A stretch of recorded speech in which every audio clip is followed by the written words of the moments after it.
The rhythmic thump of Pryleman legs vibrates all across Grun's courtyard, making a slow, gentle sound that sounds oddly like the courtyard's namesake. This ceramic circle is surrounded with columned walkways, embedded with roping greenery, and dotted with dozens of rotund stone automatons with vines connecting each appendage together like muscle. Now, each of these Prylemans moves with a different purpose, a different company, a different urgency across this communal ground, which serves as the centerpiece for the Grun Module, a floating residential district. From over the edge of the courtyard, across the open sky which whistles a quiet, peaceful tune, dozens of other floating communities can be seen. A sphere, a star, a diamond that would look like a pyramid if half submerged underwater. All of these connected to one another by a network of interlocking tubes. Jessar, you are sitting at the edge, extending the round ends of your stone legs as far over the open sky as the plexiglass barrier will let you, and watching in glee as small birds dance on the other side. It is many years before the quest friends would have their first encounter with the kingdom, but you aren't aware of that at all. Instead, you're just relaxing. What are you up to today? Okay, Jessar, I know how you work. What responsibility are you shirking right now? I'm not shirking anything. You see, I'm a watcher. I watch the skies for, trouble and stuff and birds. Sometimes they're one and the same. Exactly. Pryleman Watchers, what is the marking that they have? It's a band like the sky, like a long band on the upper part of the shoulder, as if it was the sky. Okay. And you're watching, doing your job. Very important job. Mm-hmm. Very important. Have you seen these birds before? The birds I'm looking at right now? Yeah. Well, that's hard to say. I see so many birds, but I hope they're my friends. Oh yeah. Friends are good. There are so many friends all around. It's one of the nice things about being here in the Grun district, because this is where everyone goes to relax. Oh, wait, you're looking at everyone else and not at the sky again, aren't you? What is around me? Well, as you look around, you see a few pebbles. That's what I'm going to call Pryleman children. They're pebbles. Oh, I love it! You see a few pebbles running around playing games. They're playing Hacky Stone. You've got a couple of scientists discussing research. You notice they come from the red module, some super important module that's been bouncing from place to place lately. And then, right next to you, you see, looking down at you as if they've been there for a while and you just haven't noticed. Oh, hey, Lakey. Hello, Jessar. Do you know how many ways an experiment can fail? And that is because Leke works in the red module as a failure recorder. Leke's job is specifically to only record things that fail, but in explicit detail, so that the other scientists can figure out, here's what happened, here's how we avoid it. As such, Leke's sediment tattoo is just the no symbol. It's like a circle with the dash through it, but there's an X in each half of the circle that the line divides. So it's almost like the dead smiley face with the X eyes and the little tongue sticking out. It's a sad job, but somebody's gotta do it, and that somebody is Leke. I feel like it has to be at least 18. That's a good guess, but it's wrong. Oh. Like all my experiments. Oh, as you say that, Leke, you look down at an object you have in your hands. The best real-world equivalent right now would be it looks vaguely in the shape and purpose of a coffee mug. Except in celebration of your new role, Jessar got you this as a gift, because it's not just any coffee mug. It's a coffee mug that has a cheesy line on it that is misspelled and grammatically incorrect. It's just a failure of a mug. What does this mug say? It says coffee, but it's spelled Coughee. Don't talk to me until I've had my morning coffee. Don't talk to me, I'm coughing, but it's I'm drinking coffee, coffee-ing. It's a verb now. This is getting very far away. So I'm going to take this back. It's not misspelled. It's not grammatically incorrect. It is just an extremely forced pun, which is anyone who said that in a crowd can attest is the biggest mistake you can make. Yeah. That's fair. Well, I don't know if this will make you any happier, but I found this really cool oh, it's gone. Oh, I'm sorry. It was a really cool cloud. It made me think of you. I'm used to disappointment. That's okay. Anyway, what brings you all the way out here? Leke stares into the distance. They told me to take a break. That bad, huh? Leke just nods. Everything's that bad.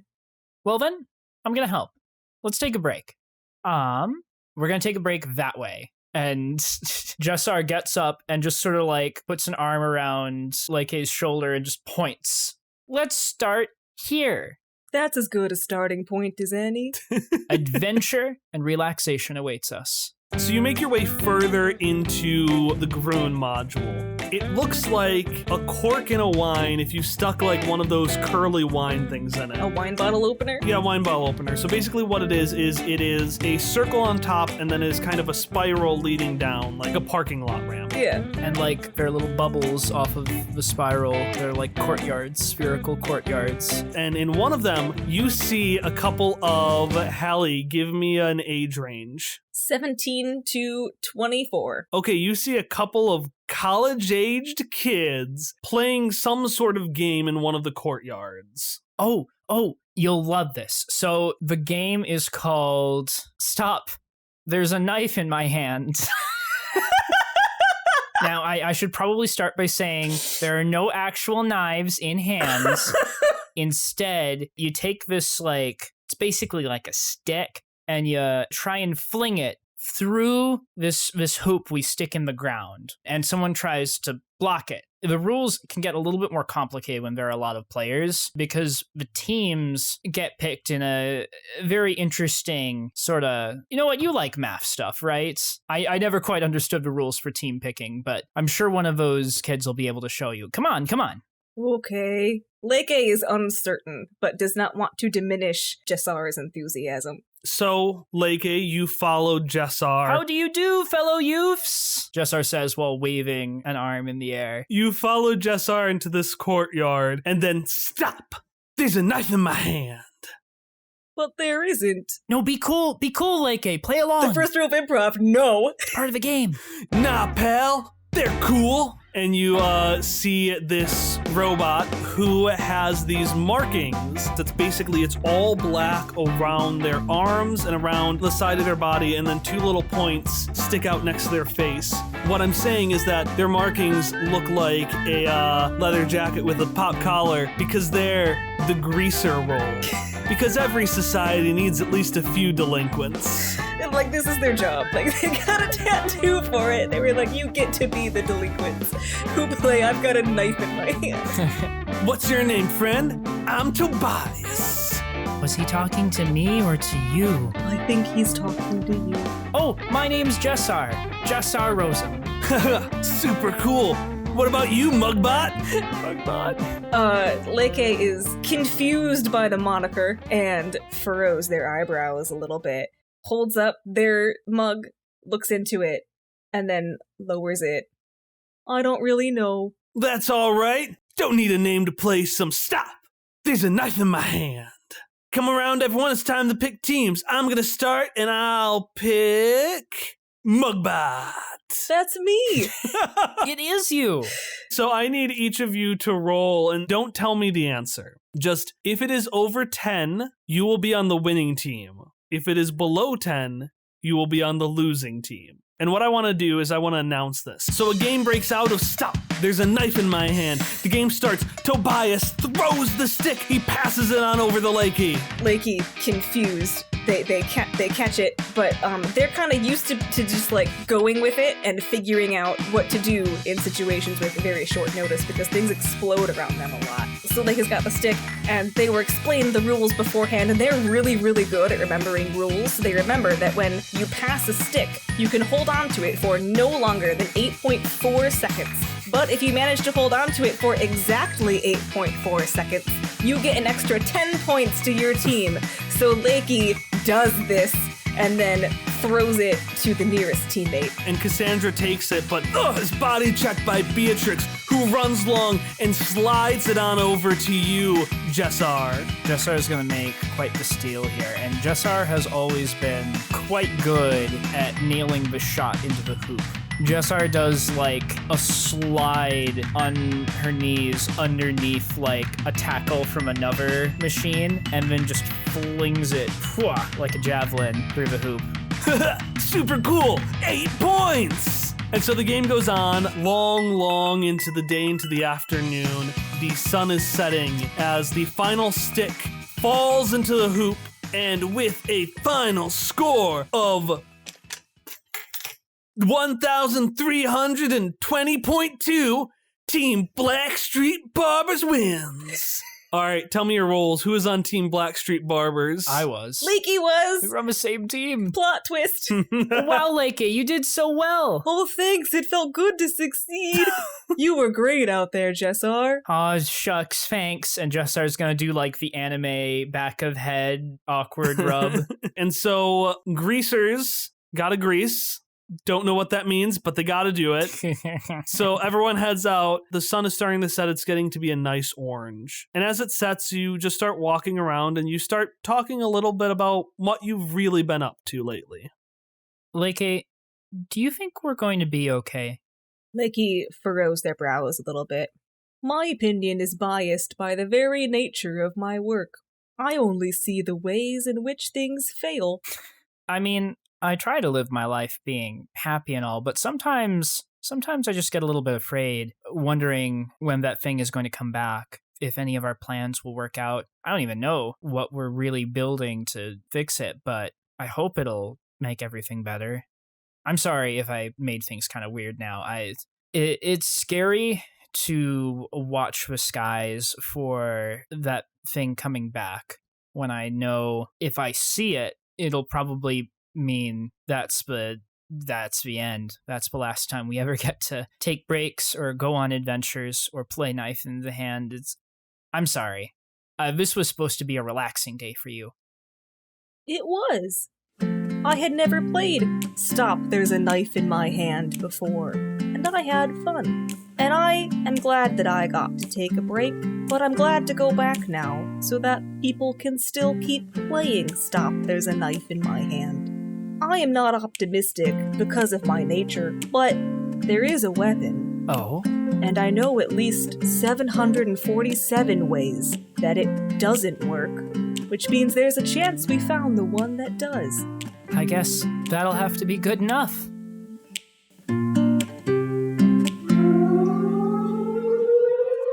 An alarm starts to let out. No. Across all of Prylema. The alarm does not say words, it does not give instructions, but every single Pryleman knows what it means. This thing, made of glass and spider, has found you. Is there any way the two of us can help? Should we get back to the lab, or is it time to hide? Lakey's standard expression is glum. Their expression right now is completely neutral. I guess it's time to go back to the lab. Do you want to come with? And shivering a little bit, Jessar is going to nod and say, yeah, I wouldn't mind staying with you in case we don't make it. Lakey takes Jessar's hand. You make your way to the red module. As you make your way, the city powers up with light. Those green bands start to illuminate, especially around the tubes in between various parts of the city, as Prylemans run from place to place, many fleeing towards other modules. In the distance, you see a series of tubes shoot out in bright light before suddenly being silenced, as one of the other modules in the distance is hit by this large, glittering obsidian force. And as it gets consumed, all of the light within disappears. As you run, I need each of you to roll a speed. Lakey got another 11. Oh, I got a 7, sorry. Jessar, you are hit by a series of panicking pebbles as they kind of just run into you and knock you over. Lakey, you're able to help her out, but in the process, your mug accidentally slips from your hand and almost like being awashed over a sea is just picking up by this mass of moving bodies and carried somewhere off in the distance, off towards where the blue module would be. Lakey watches it go without an expression. I'm real sorry that you dropped your mug because of me. I'll help you find it once this is all over. It's not important. I only had it in the first place because of you. And I guess with that, we keep going for now. Let's hurry. Yeah. Another part of the floating city collapses as you rush off into this trapezoidal-like building. Unlike the others, which all have people rushing towards them trying to get from module to module, nobody wants to get into Red because everybody knows where Red is going. You get into this trapezoidal building, make your way up the steps, and you find this small pod illuminated on its outside like the outside lines of a drawing with this green light. As we're going in, Leke just wants to, stop for a hot second. Are you sure you want to come in? You don't have to. Jessar's just going to nod. I want to stay. I want to help. Leke nods, and then we'll continue with Jessar in. The force of this pod moving would be enough to knock any human being off of their feet, but you're able to make your way through it fine enough. The most disturbing thing is you can't really see anything. This tube isn't dark. It does have this internal lighting that keeps it alight, but you can't see anything on the outside. After all, why would they make it so that you could see things when you know where the pod is going? But with a danger like this outside, you don't really know where you're going. And each twist and turn as you move through the tube, there's a bit of worry that this might be the last sensation you feel. But you make your way up.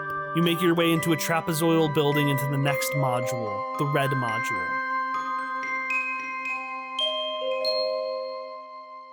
This module is a large cube that's split into 3 different departments. There's one on your left, one on your right, and then one stretching forward. Which one are you running towards?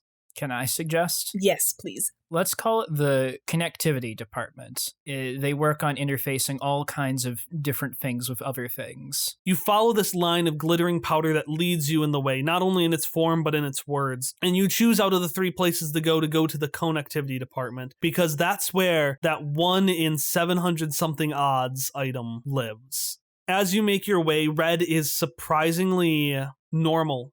It's smaller than usual. Some Prylemans have left their post, and in the face of something like this, it's kind of hard to blame them. And the rest are acting as if they were doing their regular jobs, because in the face of this, that's all they can do. Although there is a quiet understanding that this is not just any other day. As you get through, you walk up to this massive door that lights itself up with green lights and moves to the sides. You run inside, you see a series of items, and then in the center of the room, you see standing on this pedestal, this long, thin spear with a dull, prismatic tip and various ropes extending out of it.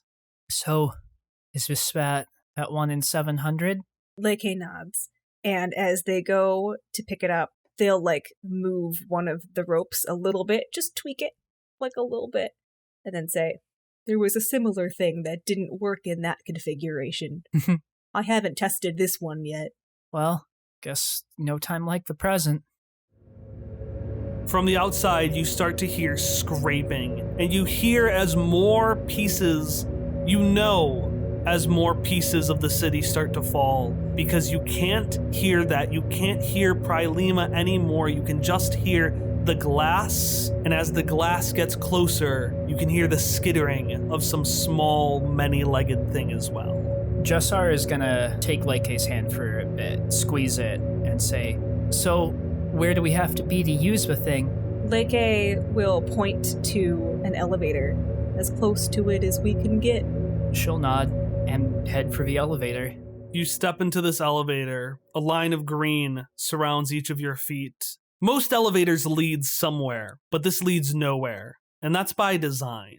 The elevator goes out, and around you, you see the open air. Many parts of the city are gone, just the open air in their place. But almost more frightening are the parts of the city that are covered up in this emptiness. The shadows of the obsidian making it look as if the sky itself had been cut out of frame. As you look above, you see tiles start to reach themselves around of red, the dull ceramic being covered by this glittering obsidian. It reaches down as if multiple fingers curling themselves around red, slowly reaching towards you, and 2 fingers turn around and face in front of you. The ends of these massive fingers open up, revealing inside of them glass facsimiles of species you have never heard of, and one species you are very familiar with. And in front of them, dozens, hundreds, thousands, the number doesn't matter, it's enough, of spiders start pouring themselves out and going straight towards you. Jessar says, let me take the shot. I'm really good at hitting the hoop in. Stop, there's a knife in my hand. I can do this. Leke will hand Jessar the staff. Be careful. We want the birds to come back. Yeah, I want that too. And then she'll, I guess, rush towards, like, does it look like there's a central figure to this cloud, or is it just, like, swarms of obsidian automatons? There isn't a central figure. Not yet. In that case, Jessar is just going to go up and stab the first automaton she finds. Just, yeah!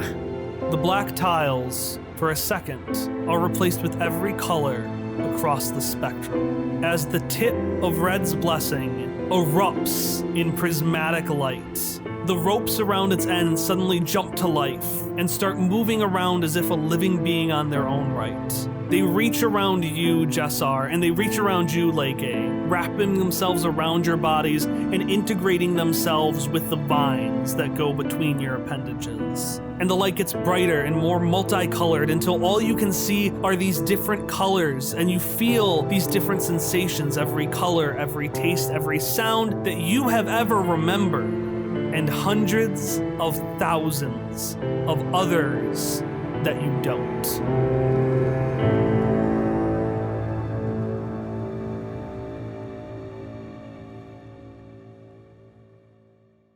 Hello and welcome to the announcement break for Quest Friends episode 64, One Neon Night, Part 6. I am Kyle, your GM, and our intro and outro song are Friends and Hitoshio, both by Miracle of Sound. For today's announcement break, I got a few big things to talk to you about. The first one is our 3rd year anniversary. In 4 days, on Friday, September 25th, Quest Friends will be turning 3 years old. And to celebrate, we're going to do the same thing that we've done the past couple of years, and we're going to have a Q&A stream.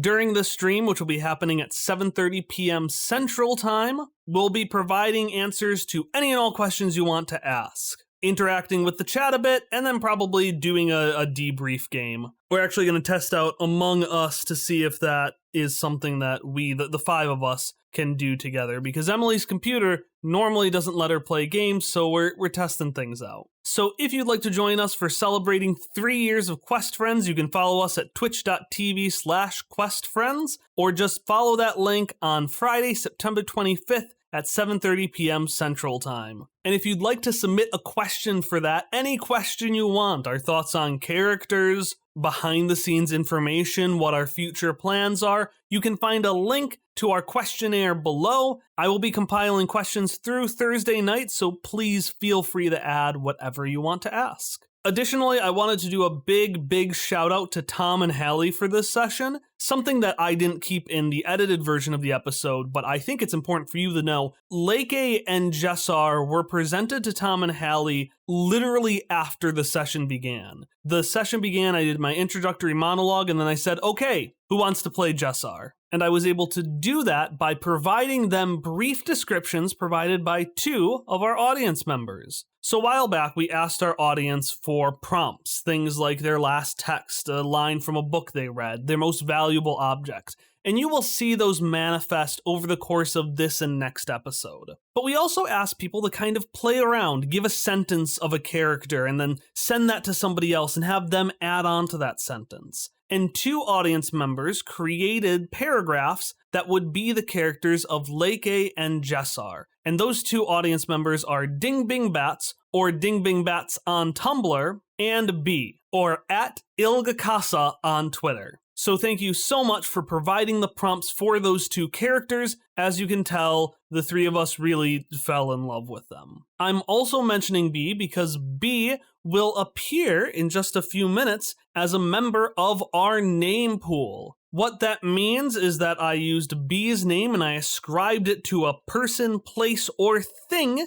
in the Quest Friends universe. If you would like to be part of the name pool, just tweet or Tumblr out about the show using the hashtag QuestFriends. And if I am in need of a name and your name or username fits the bill, you may just hear it in a future episode. Okay, 2 more quick things. The first thing is that speaking of characters, I've actually started compiling lists of notable names and linking them to each episode, starting with this one. So if you follow the description below, you'll find a link to a Google Doc where I've put the names of important places, objects, and characters that are mentioned in this episode and a brief description of each. And I'm going to be doing this for every future episode. I just know that sometimes we throw a lot of nouns your way, so I want to start putting this in future episodes so they're a little bit easier to follow. And then finally, for anyone who from our 2020 survey had gotten a sticker or book reward, I would have emailed you if that was the case. That has now been mailed out. So if you don't receive that in the next couple of weeks,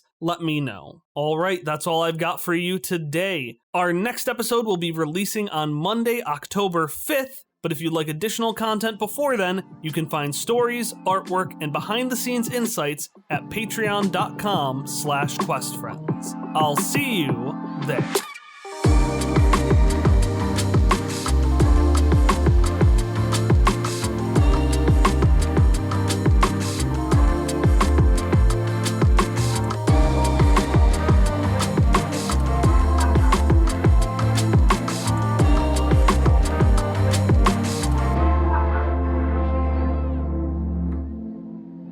Many years later, we are back in Blue. We are in the quote-unquote present day, or at least the present day of the podcast. Xoc has just sat down to talk to the nano spirits and try to figure out if he can far step across. What are you doing while Xoc's having this communication that you can only hear half of? Like when you're in that awkward situation, like you go to college for the first time and there's always that person that's arguing with their significant other on the phone. Yeah, I was that person in college. So thanks for bringing up that memory. So Hopper's not gonna leave, obviously. He's trying to give Xoc some private phone call space while not wandering too far. But he's poking around. So they determined that the tube was broken to the Coachman's Tree area, which is where he really wants to get to. The tube is broken and the pod is not powered on. Yeah, we just can't really get it. But he's poking around to see if there's any writing on the walls. He won't be able to read it, but he can be like, Xoc, please translate this for me afterwards. He's looking for cool stuff. He thinks everything here is cool. He's just really happy to be on an archaeological dig. All right, so you're poking around, and at one point you hear a little tink of stone beneath your feet as if you accidentally kick something. I look down. What did I kick? You see what looks like to be a little fossil. Do you pick it up? A little fossil, yeah. Yeah, you pick up this little fossil. It's this thing made out of maybe ceramic. It's tough to tell because, of course, with fossils, you can only tell the indentation, right? Yeah. But from what you can see of it, it looks like it was just a little, like a mug. I swear to God, Decker, the second you were like, ceramic, I was like, no. Yeah, it's just a little fossil of a little mug or something, which is weird because based on everything you knew, these things didn't drink anything. Yeah, they're robots. They didn't really need to. Maybe they did culturally, cultural practices. But it looks identical to one of the mugs Dad Theo would have in the morning. Dad Theo likes his mugs. He likes his coffee. I'm assuming you just hold on to it or something. Yeah, actually, Hop's gonna pocket it. Okay. It's a cool find. It doesn't belong to anybody, so he's not really stealing. And at that point, Xoc opens his eyes, leans forward, and starts breathing really heavily into them. Didn't go so well, huh? So bad news. I decided to cut ties with the nano spirits for now. I don't know if I'm going to be speaking to them again ever, and I don't have any of my magic. Are you okay with how that went? Ask me again in a few hours. I don't know how useful I'll be for the rest of this journey, but at least I can read the stuff in here. Suppose that's one thing. Well, we'll figure something out. Your magic doesn't define you. You're plenty without it. You don't need to measure yourself by that. Is what I'm saying. Thank you, Hopperscotch. Although my arms are very noodly, and he does the arm waving. Hopper will laugh a little bit and say, "We'll manage just fine." And as you say that, no, the echo resounds again. But it gets louder and louder. And I need you to roll speed defense. And by you, I mean you specifically, Hop. Hopper rolled a 9. And he's trained in speed defense, and he's got a shield, which is an asset. Yup. I might be specialized in speed defense. Hang on. When did you get all that speed defense training? Apparently never. I am not specialized in speed defense, just trained. Oh, bad luck. Wow, rude. Was it 18 versus 15? Rude. It was a level 6 roll. God damn it. And the sound gets louder.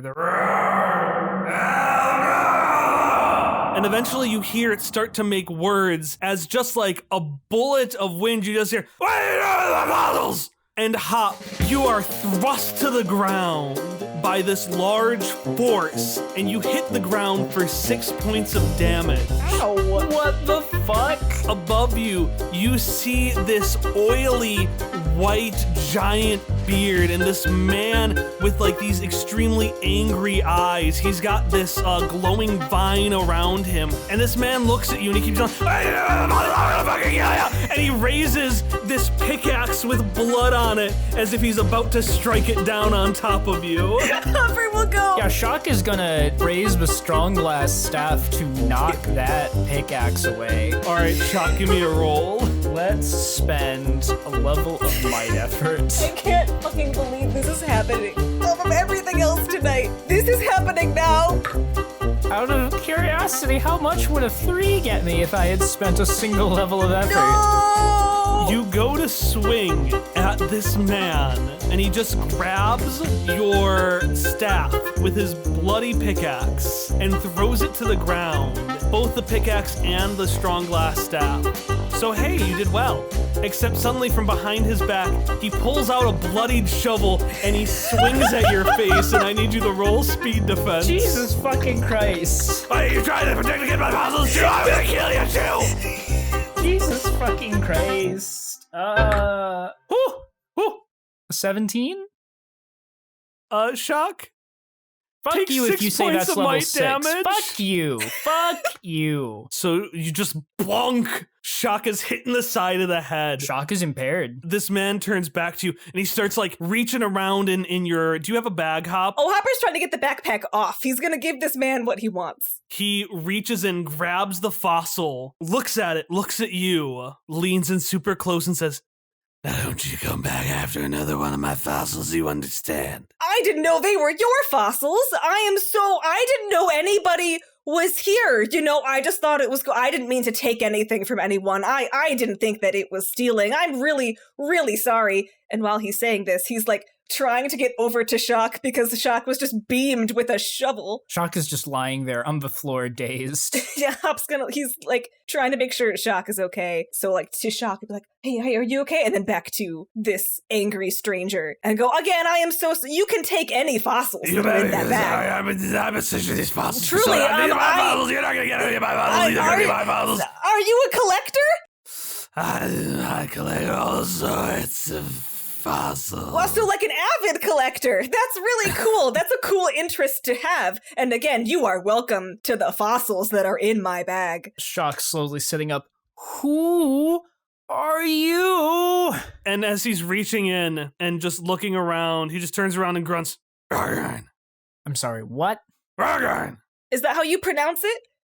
This is, Rock Ryan. Yeah, Ryan." And this man, who I guess his name is Rock Ryan, just grunts in response to this mysterious voice. Rock Ryan. I'm Hopper. Hopper Scotch. It's nice to meet you. For me, I'll say hello. Sorry, I didn't catch that. Oh, I'm sorry.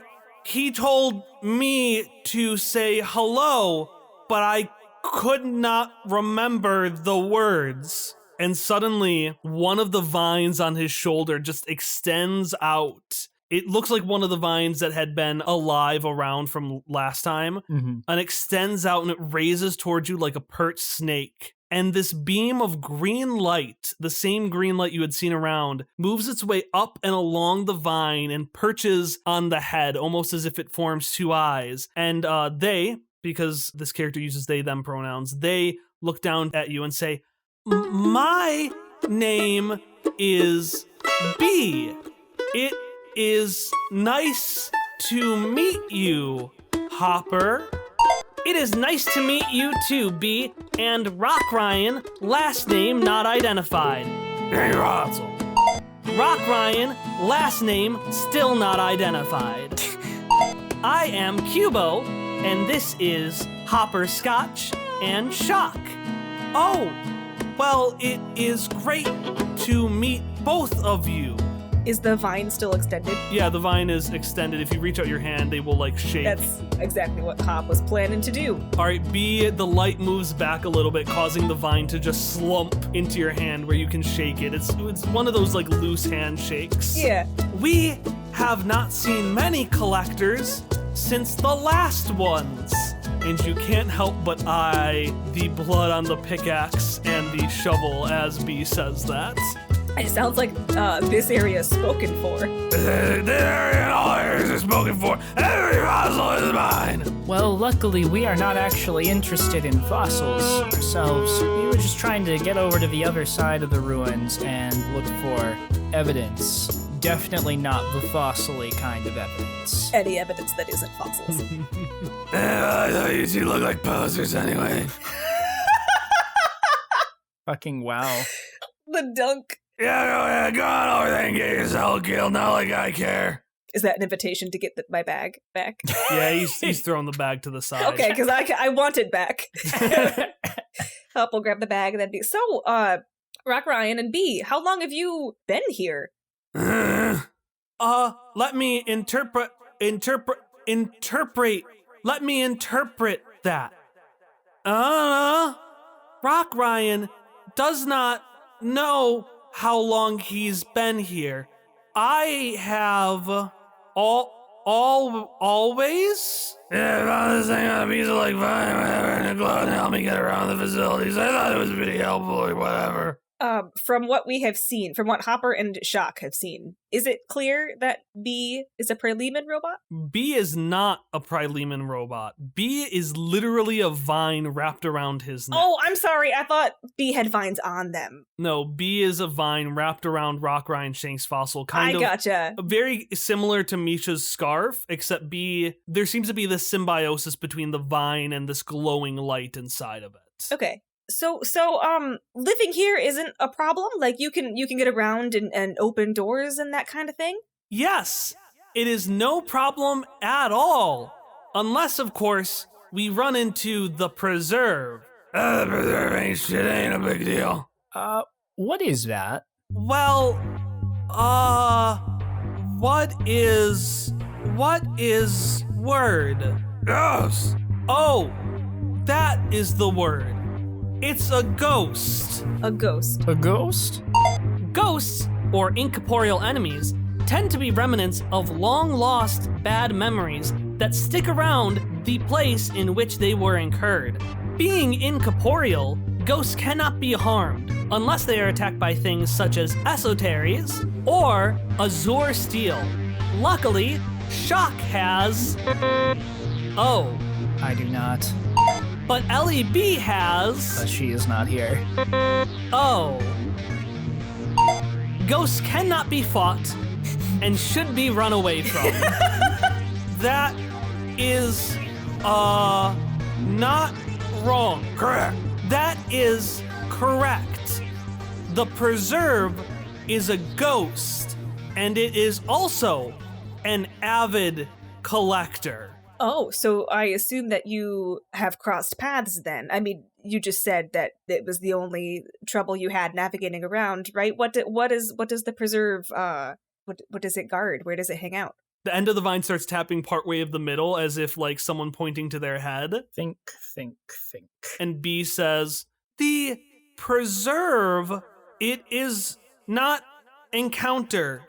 Encounter happens not always. The preserve is, not always chasing. And B extends out as if they've realized something very correct. The preserve is always chasing. And suddenly you hear another growl. But this one isn't angry and like, "Rah!" This one is quiet, whispering, a gentle demand, saying things such as, sleep more, Weeding out the weak. I did, thanks. My life? Thumbs up, thumbs up, thumbs up, thumbs up, thumbs up, thumbs up. And you start hearing these voices repeat over and over as like a cyclone. You hear a rattling of like pots and jars coming from behind you, and you feel something is clamoring its way to you. I wonder if it might be helpful to continue this conversation elsewhere. Did you say you have a way, say, across the bog, over to there? And he points behind, like he does a thumb behind himself to point at the pod that's broken and the other module. Oh, there? And the vine that is B suddenly jolts out of view as Rock Ryan just thumps into the pod. He just basically falls into it. And then he pokes his head out and he gestures like, come on, B likes you. Xoc will step into the pod. Yeah, Hop will too. Perfect. Making sure Cubo is there. Yes, we're not leaving Cubo to die. You pick up Cubo, you come in, Rock Ryan picks up his shovel and his pickaxe, and he just kind of, you know the thing in stage where you like loop someone off stage with a cane? Yeah. He does that with both of you to help push you in further. Oh my god, I love it. Hopper doesn't. I love it. And suddenly you wonder, have we made a mistake? Yeah. This is a very stuffy pod. It is very tight fit for 3 people and a giant vine. And the only light is Cubo, who, because he's kind of like stuffed under other people because there's no space, his light is really hampered. Is B's light on? Yes. But then suddenly you see B's light move across the vine and move into the pod itself. And suddenly this light extends itself throughout the sides of the pod, lining it up, almost like it's drawing the outside of a cartoon or something. And Rock Ryan just turns to you and says, hold on. To what? And Xoc, I need you to take a GM intrusion. Okay. Hopper gets the other XP. By default. My favorite kind. Each of you roll me 2 rolls. One is going to be might defense, and the other is going to be might defense. So they're both might defense, okay? An 11 and a 17. I got a 2 and an 18. Okay, I'm not going to have you take any damage because holy shit, you've taken so much. Yeah, we're both pretty shocks impaired. Yeah, I think I'm gonna need a 10-minute rest once we reach the other pod. Yeah, that'd be great.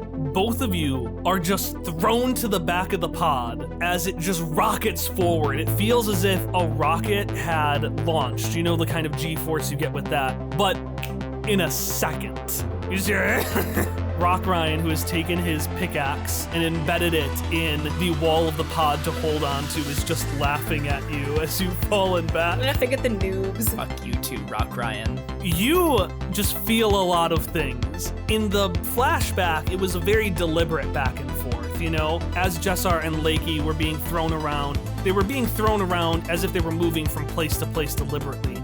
But in the case of your pod, you feel like you're moving in a stable place for about 5 seconds. And then you get to the outside where the tube is no longer intact. And you're kind of free falling. Imagine just in the air, it's surprisingly smooth, like you're free falling, because you are. And then suddenly a jolt as you hit something, and you bounce back and forth, and you like rattle against something and fall down and skid on the bog for a little bit.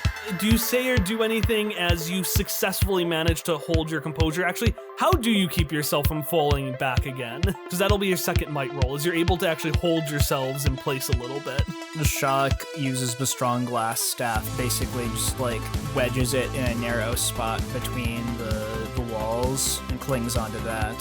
Seeing Rock Ryan Shanks Fossil using his pickaxe to keep himself steady, Hop will pop out his forearm blade that he definitely has, that I forget that he has all the time. The forearm blade he's had since the beginning of the game. Since the beginning, yes, his Assassin's Creed forearm blade. He will use it today to keep him steady in the pod. Okay, and we from the outside can see the pod shoot out into thin air.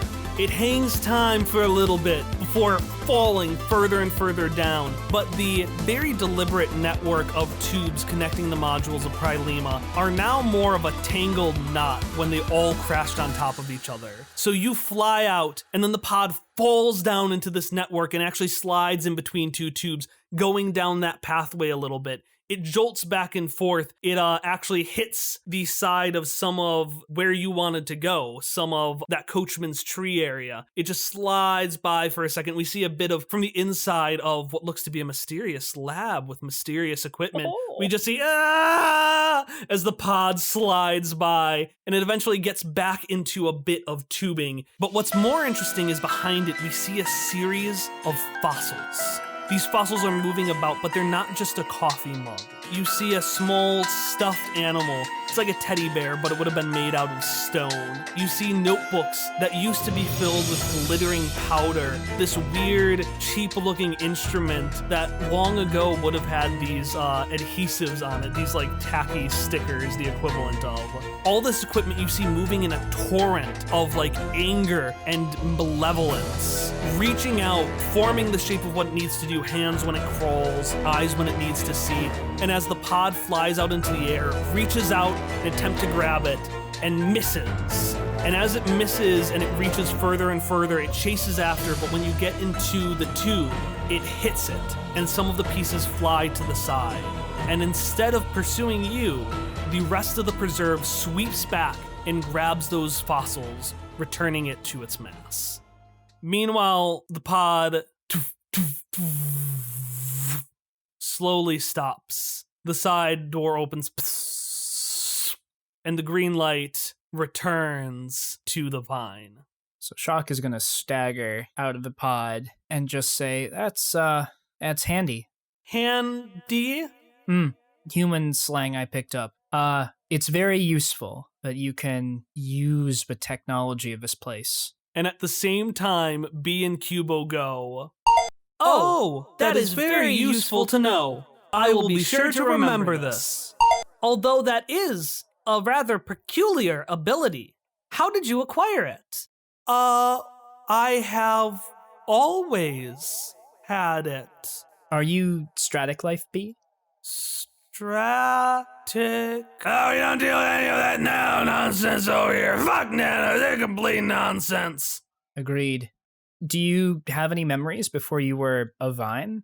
Well, no, but I'm not good at remembering.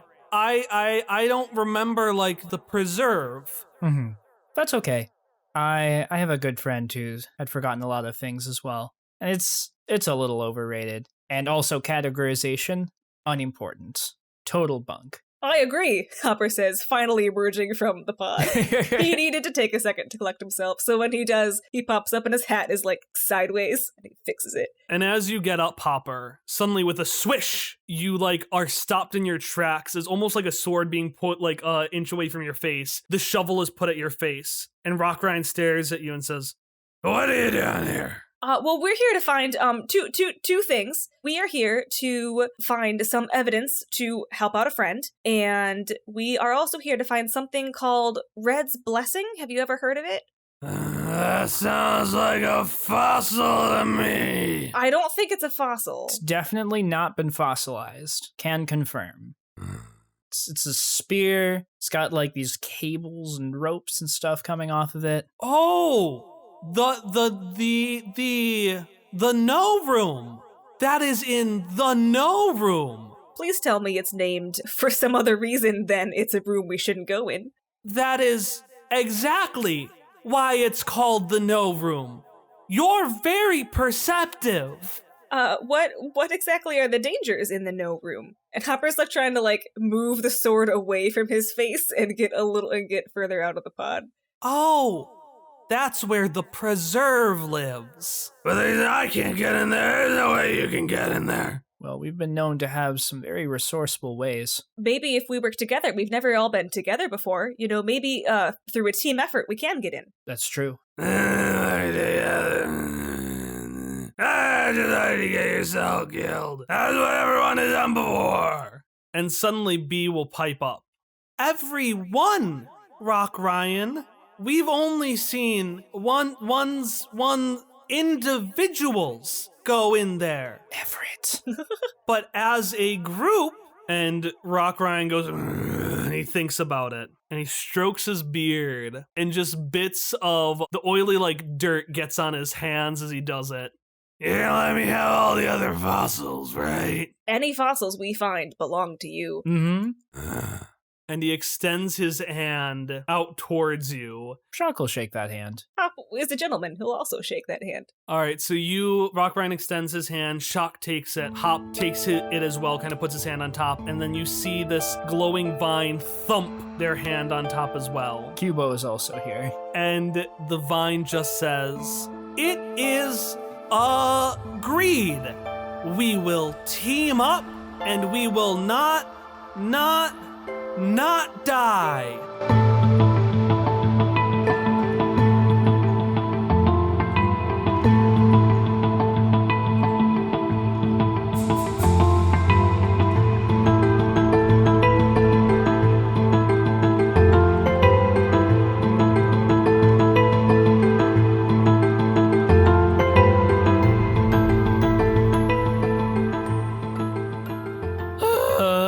Can we stop this recording? Yeah, I'd say let's take a 10-minute break and come back. Can we please take a break? I need to collect myself. So that was the part I was going to extend. It was originally just going to be 2 robots hanging out, and then the Apocrita attacks, and it's like, and then we transition. But I was like, let's... It was really good. This part really fucked me up. Yep. I teared up a little bit. I've been tearing up a lot, actually. You made both me and Tom cry. Yes, you made yourselves cry. I just did the setup. We did this. We played ourselves. We played ourselves. Oh no! No. Oh, No. how did we play them for like 40 minutes and love these 2 robots so much? Right. Like, that was... Almost we had no time with them. We want the birds to come back. But Jessar and Lakey are so pure. Oh, And I love them. I'm so upset. And they deserved better than the Apocryta. I'm not okay. I'm not well. So Aegon had to fight just 2 robots bound together. Why would you hurt me in that way? I'm sorry. I have to take this knife out of my gut. God, you just stabbed me with your game. Stop! There's a knife in my gut. God, there's a knife in my heart. It took me like 3 tries to make that joke. I'm not okay. I'm a mess. I'm not okay.